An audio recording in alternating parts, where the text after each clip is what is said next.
Hello, I am Michael Gibson, and here is my translation of the first 231 verses of Sir Gawain and the Green Knight. That is, the first 10 of the 101 pieces that comprise the poem.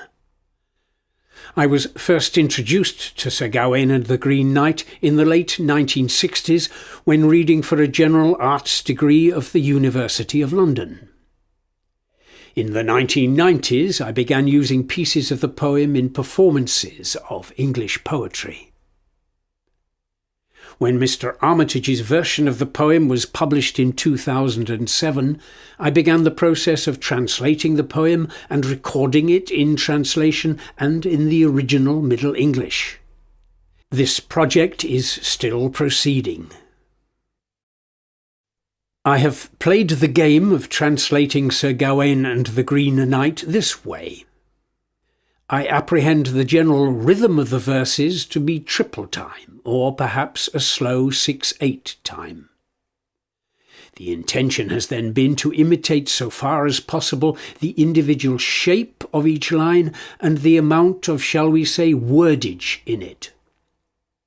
Because of the often longer and more complex vowelling in Middle English and the heavy schwang that I take it was used, there is more verbal material in the Middle English line than a straightforward translation of it gives.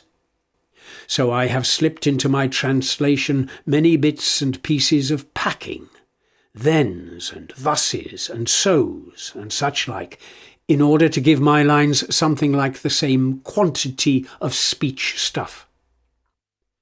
The basic line has 4 main beats or stresses in it, with 2, more usually 3, and sometimes even 4 of them alliterating. I take these beats to be more or less isochronously placed, and do so place them in performance. Many verses have what might be called a forerunning. That is, a word or group of words preceding the first main beat or stress in the line. I mark the point of juncture of a forerunning and the main body of the line. A forerunning may contain a 5th stress, and this quite often alliterates with those in the main body of the lines. I have translated each word as closely as possible and used the same pattern of alliterating beats in each line, and I have, so far as possible, used the same word order in my lines. And further, I have sought to use words in modern English that have their root in Middle English. Sometimes, unable to translate a word at all, or needing to conserve the alliterative pattern, I have kept in the old word, as in the case, for instance, of dints, runishly, and cop. The general effect of all this is to give my translation a consistently archaic feel, which I hope is enjoyable, and which I hope sounds in a way both as old as the original and yet of the present. Sithen the sage on the assault what's said at Troy, the boch Britanid on the Brent to Brondes on the Asques, the tulke that the trames of Trezone there rauchte, what's a tried for his treachery, the truest on earth. Hit what's Aeneas the Athel on his he kind that the Sithen depressed provinces on the patrones become well nigh of all the whale in the west isles. Fro rich Romulus to Rome riches him sweet, with the great bobons that burch he beges upon first, on the nevenes hit his own nome as hit now hat. Tisius to Tuscan on the Teldes beginnes, Langeberd in Lombardy liftes up homes, on the fair over the French flood, Felix Brotus on money bonk is full abroad, Bretagne he settes with win. Where were on the rock, on the wonder, be sithis hats a want therein.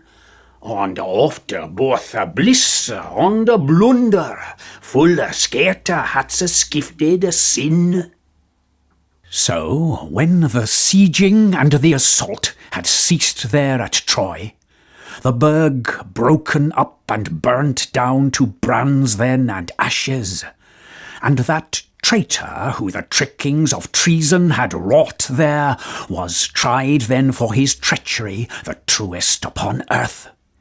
It was Aeneas the elder and his high-born kind, who after pressed under provinces, and the patrons became well nigh of all of the wealth in the western islands. Then righteous Romulus unto Rome he reached out swiftly, where with great boldness that burg he then built up at the first, and nominated it in his only name, as it now does hold.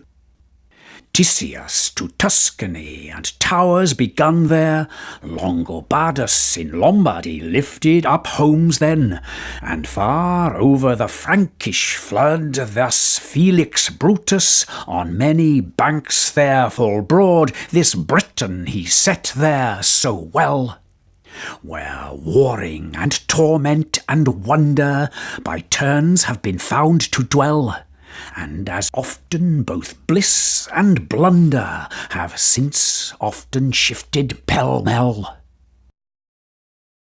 And when this Bretagne what's bidged be this burn richer, bold bredden therein, barret that loften, in mony turned team ten that rochten, more fairly on this fold han fallen here oft than in any other that ich wot sin that ilke team.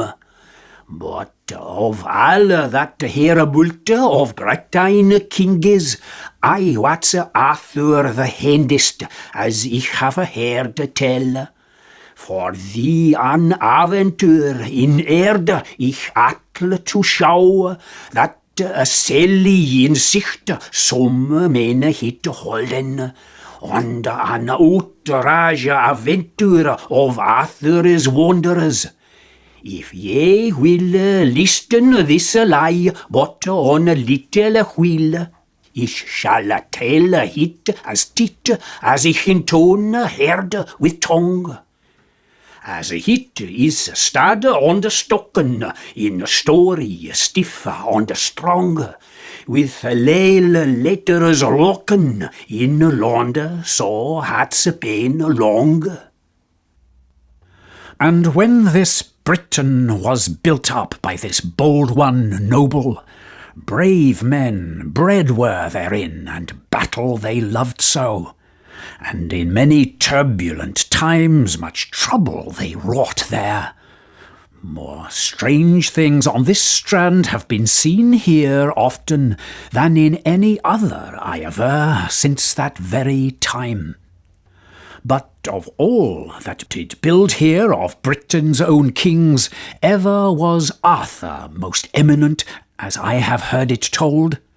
Therefore an adventure on this earth I aim now to show you, that was strangest to sight, as some people do hold it, and the eeriest adventure among Arthur's own wonders.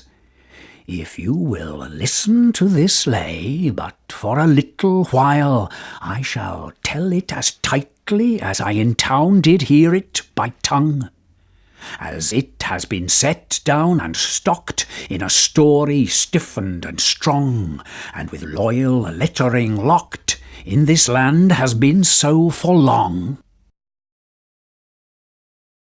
This king lie at Camelot upon Christmas, with the mony loflich lord, ladies of the best, reckonly of the round table, all though rich brethren, with rich revel or richt on the richless mirthes, their tornayed tulkes be teames full of money.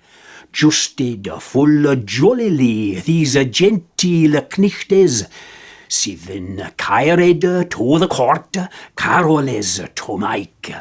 For there the fest what's illich full 15 days, with all the mate under the mirth that men quoth avise. Such a glaumend gley, glorious to hear, dear din upon a day, dancing on nichtes, all what's hap upon heich in halles on the chambres, with the lordes on the ladies, as levest him thought. With all the wail of the world, they wanted their samen, the most kid knichtes under Christes selven, under the lovelockest ladies that ever lief hadden. And hey, the comlockest king that the court haldes, for all what's this fire folk in her first age on sill. The happiest under heaven, king highest mon of will, it were no great nigh to neven, so hardy hair on hill.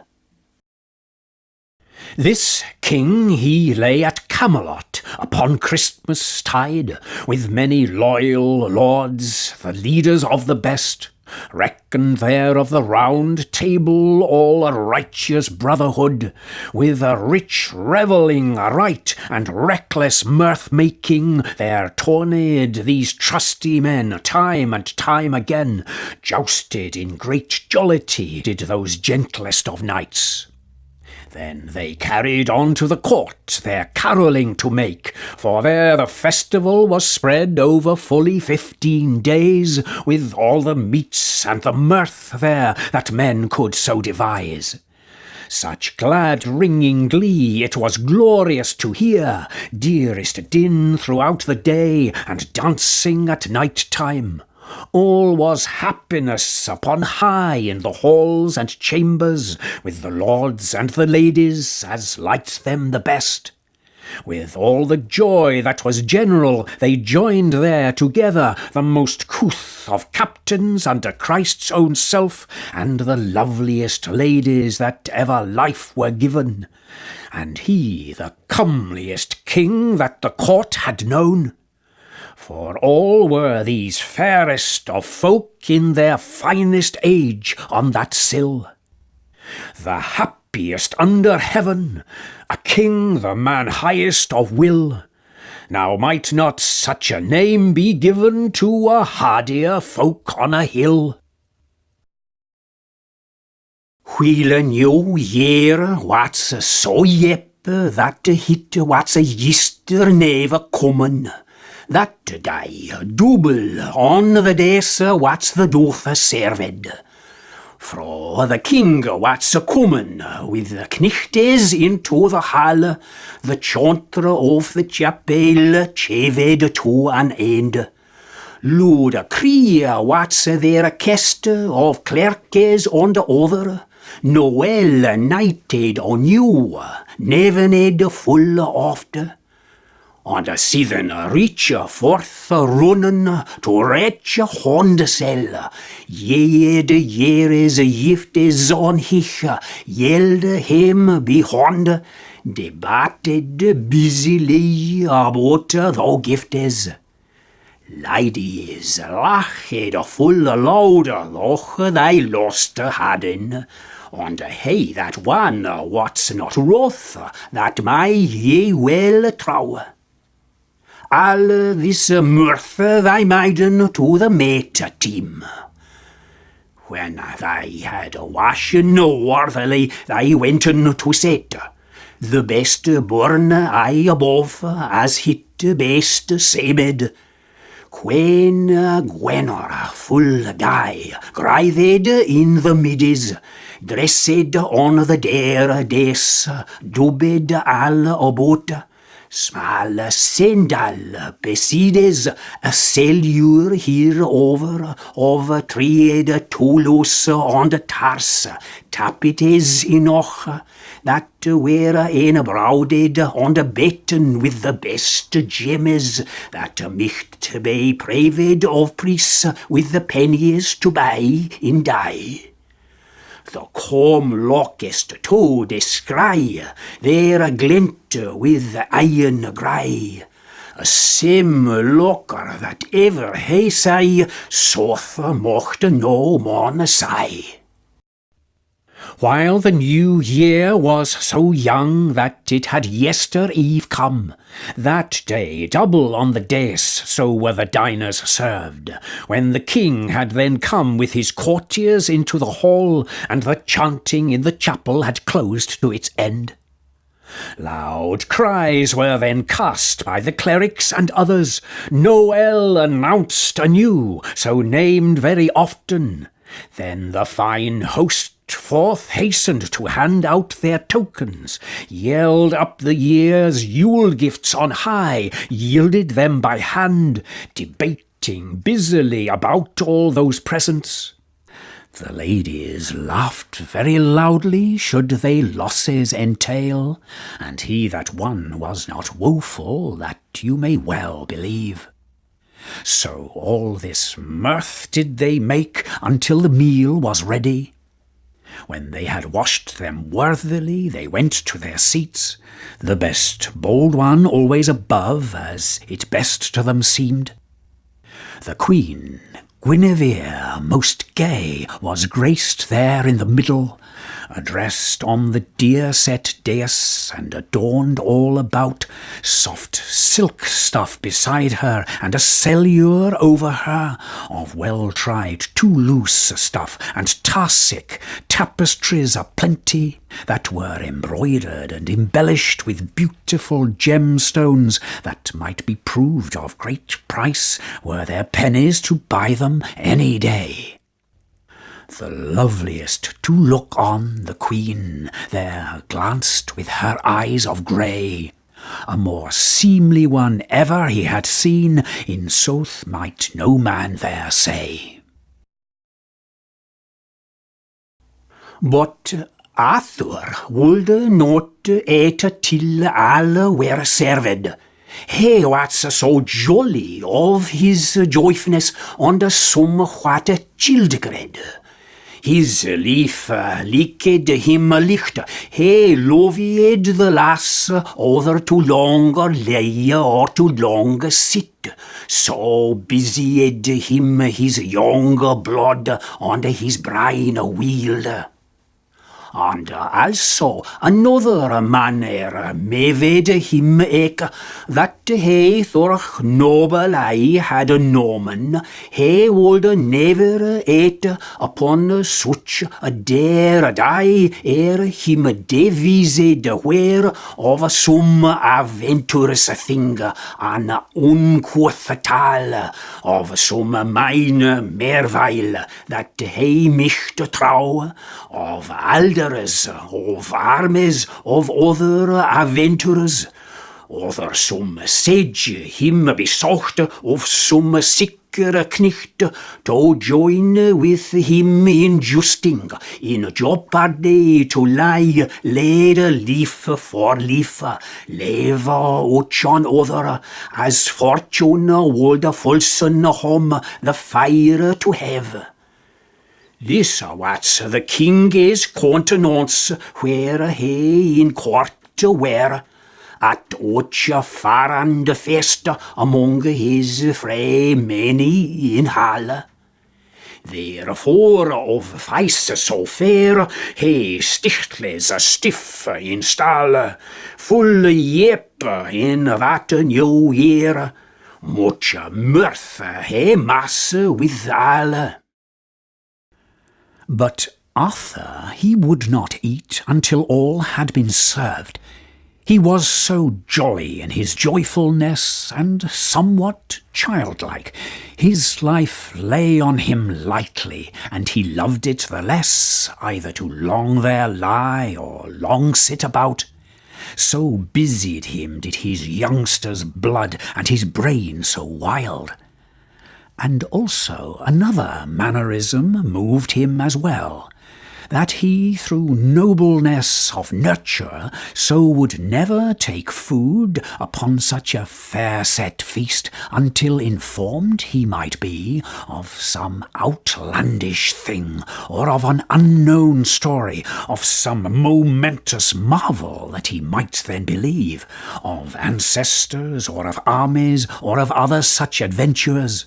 Or if some stalwart him besought of some steadfast captain to join with him in jousting, in jeopardy to lay loyal life for a life, allowing to the other, as fortune might so befall him, either favour to obtain. This was the king's own custom whenever he in court might be, at each befitting feast among his free liege people in the hall. Therefore of a face quite clear he stands there strong and tall, most youthful in that new year, much mirth does he make with all.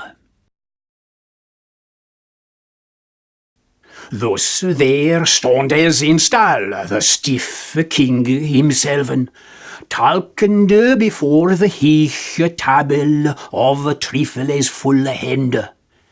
There a good Gawain, what's a greithed, Gwen or beside, and Agravine a la dure mine on that other side cities. Both the king's sister sons, and full sicker knichtes. Bishop Baudewin above begins the table, and Iwan Urin son, et wit himselven. These were a dichter on the des, and der worthily served, and a sithen money sicker sage at the sideboardes. Then the first course come with cracking of trumpets, with the money banner full bricht, that there be hanged, new nacrin noise with the noble pipes, wild werbeles on the wicht, wakened lot, that the money hert full hich, half at her touches. Dainties driven therewith of full dare mates, foison of the fresh, and on so fail dishes that pin to find the place, the people beforn, for to set the silveren that Sarah sews halden on a cloth. Each lad as he loved himself, their laughter with oaten loth. I too had dishes 12, good bear on the bricht win both. Thus he stands up there straight, the strong king himself, talking before the high-set table of trifles most comely. There the good Gawain in fine garb was at Guinevere's side, and Agravain of the hard hand on that other side sitting. Both were the king's sister's own sons, most sure in their knighthood. Bishop Baldwin was above to begin the feasting, and Ewain Urien's son they ate there together. These were disposed at the dais, and duly were served then, and then many trusty and true men at the tables beside. Then the first course was carried there with a cracking of trumpets, and many a banner full brightly thereby was hanging, and new drumming noises with the noble piping, their wild warblings and winding awakening echoes, that many a heart full highly heaved at their touches.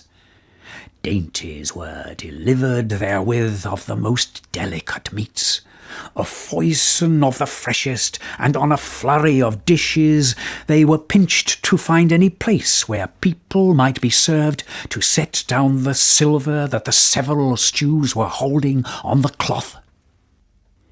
Each lord, as he loved himself, to ladle out was not loath. Each pairing had platters 12, good beers and bright wines both. Now will ich of her services say yo no more. For ucha wisha my well wit no want that there were.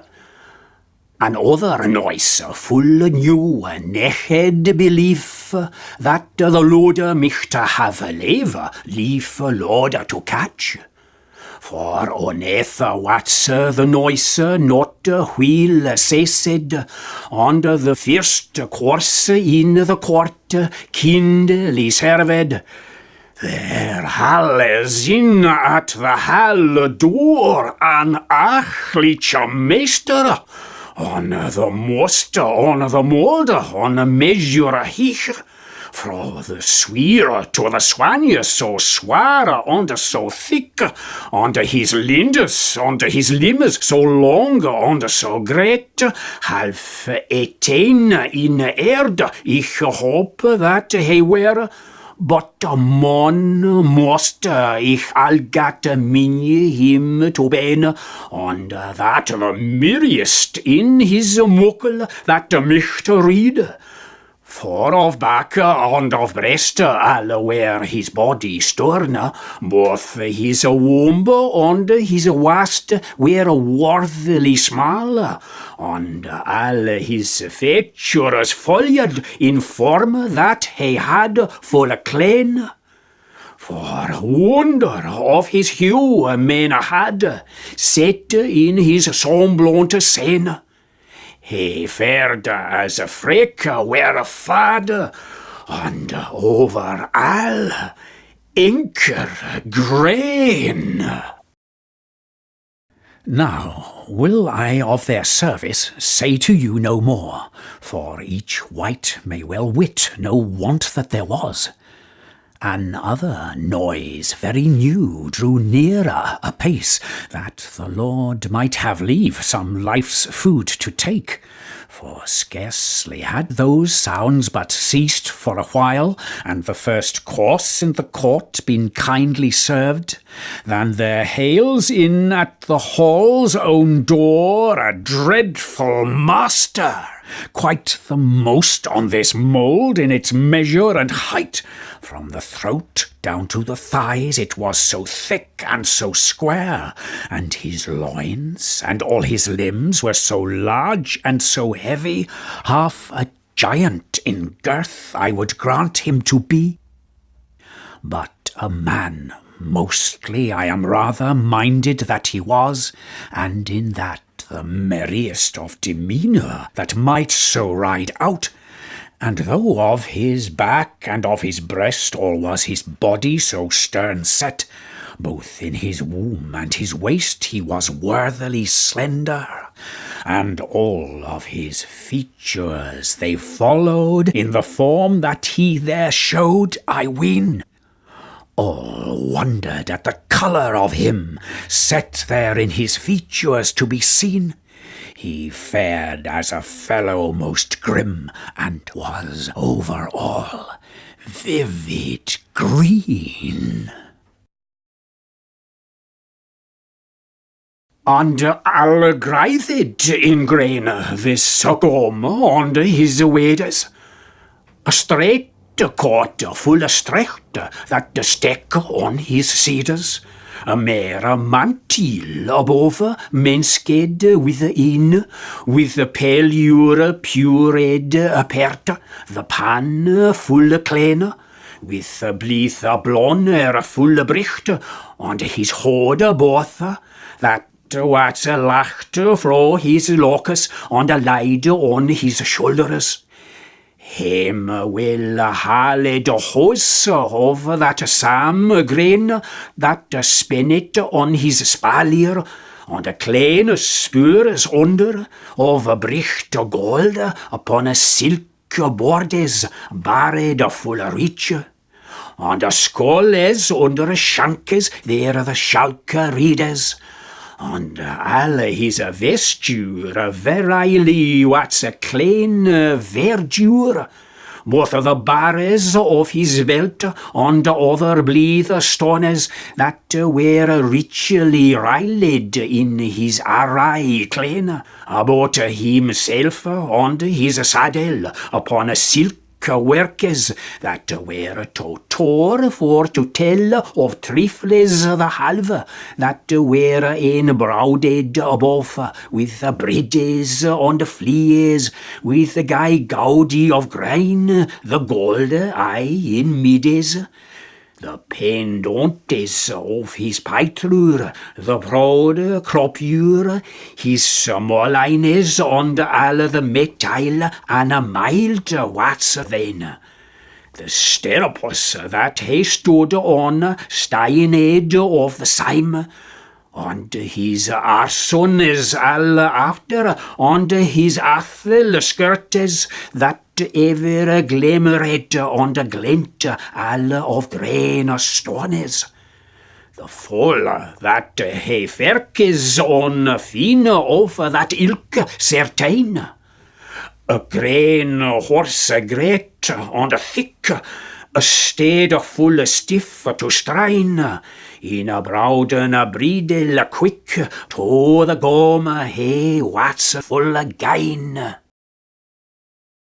And all got up in green was this great one in his attire. A straight coat was stretched down close sticking to his sides.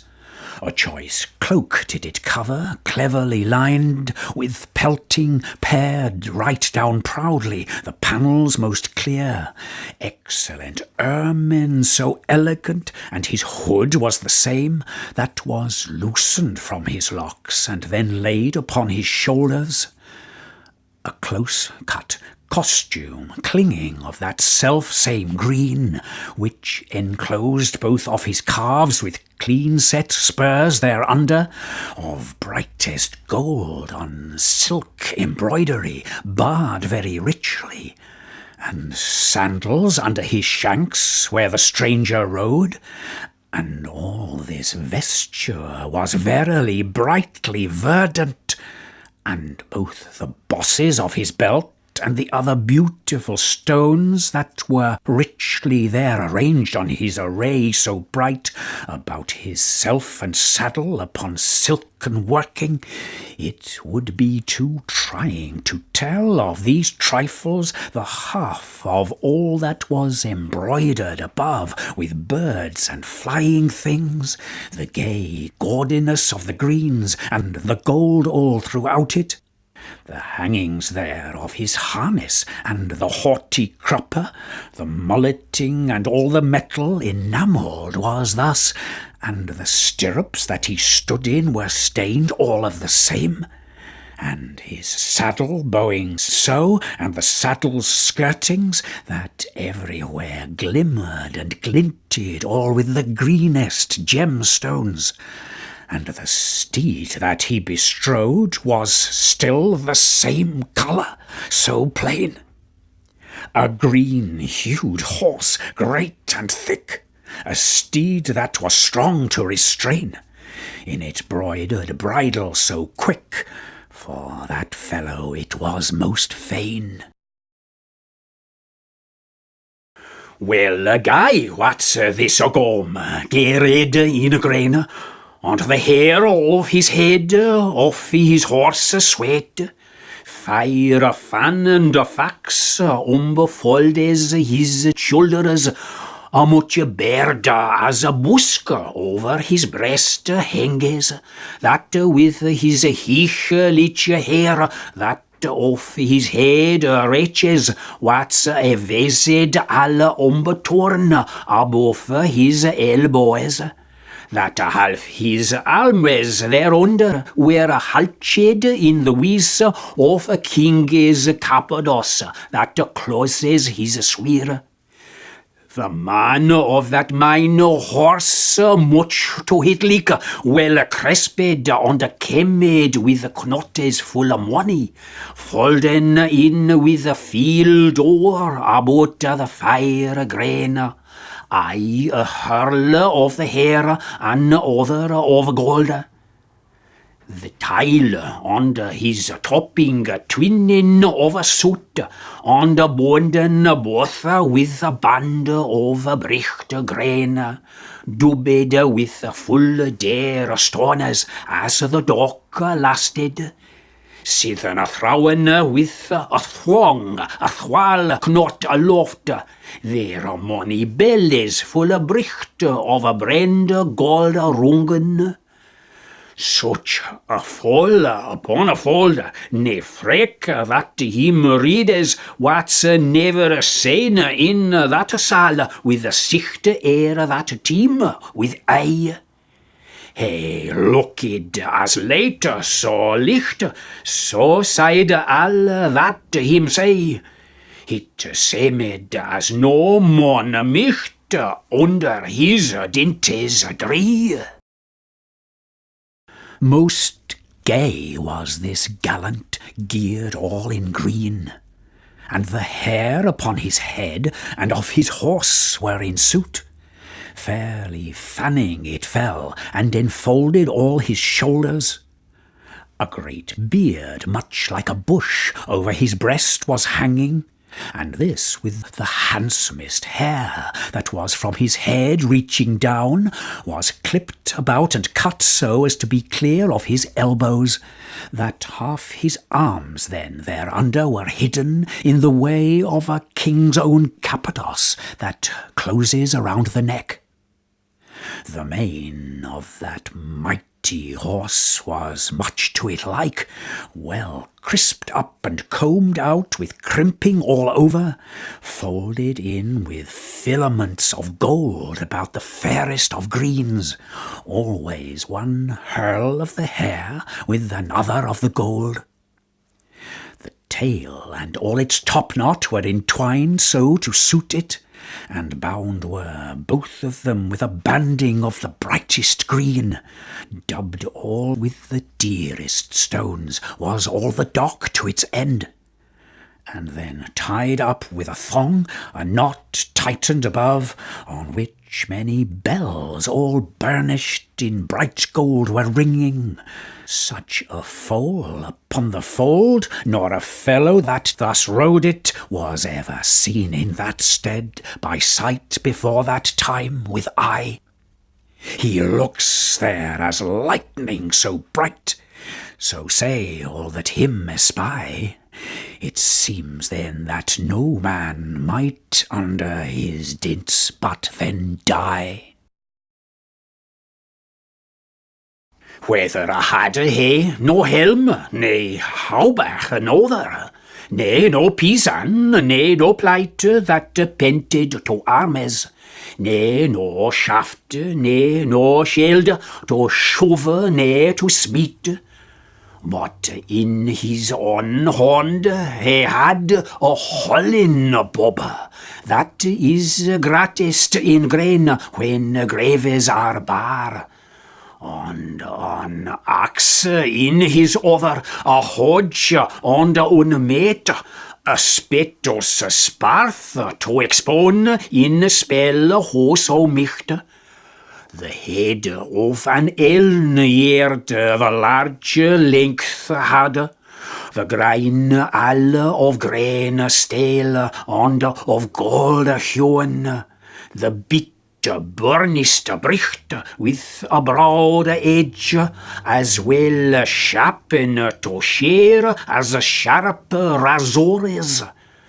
The stale of a stiff staff, the storn hit begripped, that what's a wonden with earn to the wande's end, and all begraven with grain in gracious workes.